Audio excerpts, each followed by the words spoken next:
in the red-dusted land of Omalicha, where baobab roots clung to the earth like ancient guardians and the night sky told stories in constellations, lived a young girl named Adanna.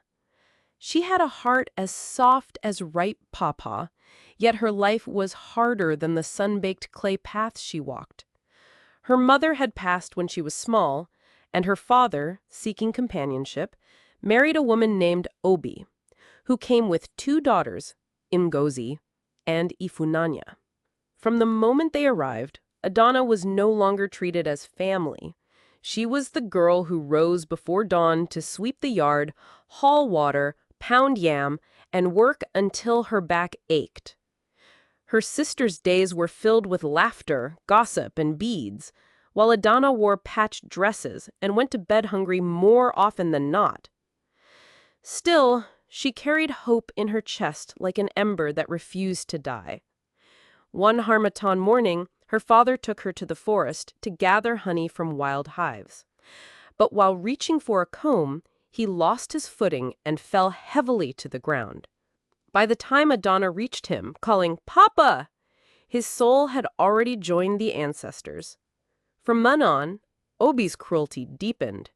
She forbade Adanna from attending school and loaded her with work. One scorching afternoon, disaster struck. Ngozi, in a fit of carelessness, broke the family's prized calabash. Fearing her mother's wrath, she wailed, "Adanna gave it. She was jealous of me." Obi didn't even ask questions. "You will go to the spirit spring and fetch water for the whole house. Don't return until you have filled 2 gourds, and you will eat nothing until then." Adanna froze. It was the sacred day when the river spirits rested, a time when no human dared fetch water.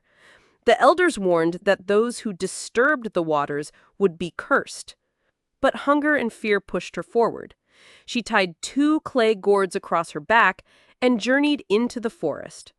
The trees seemed taller, the shadows deeper, and the wind carried whispers she could not understand. When she reached the silver-blue spring, she knelt to fill her gourd, and the water began to ripple, though there was no wind.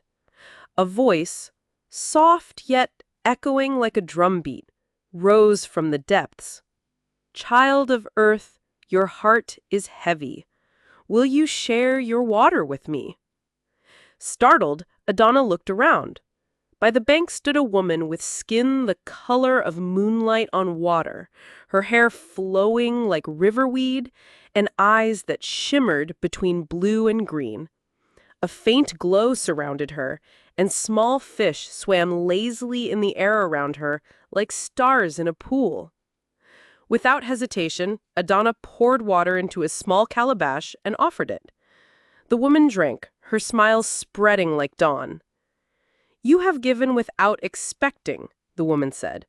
"I am Miranma's spirit of these waters. Few pass my test, but your kindness ripples further than you know. Come." She led Adanna to a cave behind the waterfall. Inside, the air glittered as if made of stardust. 2 boards rested on a stone pedestal, one golden and glowing like the sun, the other plain and dark as river mud. "Choose," said Miranma, "but only open it when you are home." Adanna bowed and chose the plain gourd. As she stepped back into the daylight, the spirit's voice floated after her. "May your kindness return to you like the tide returns to shore."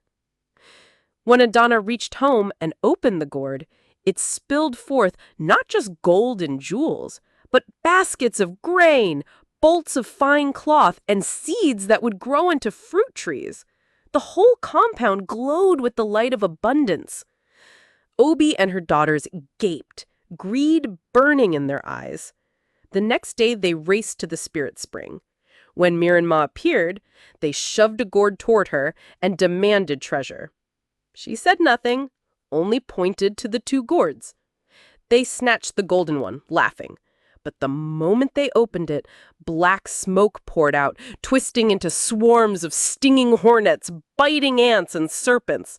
Their screams echoed into the forest, and they fled, never daring to go near the spring again.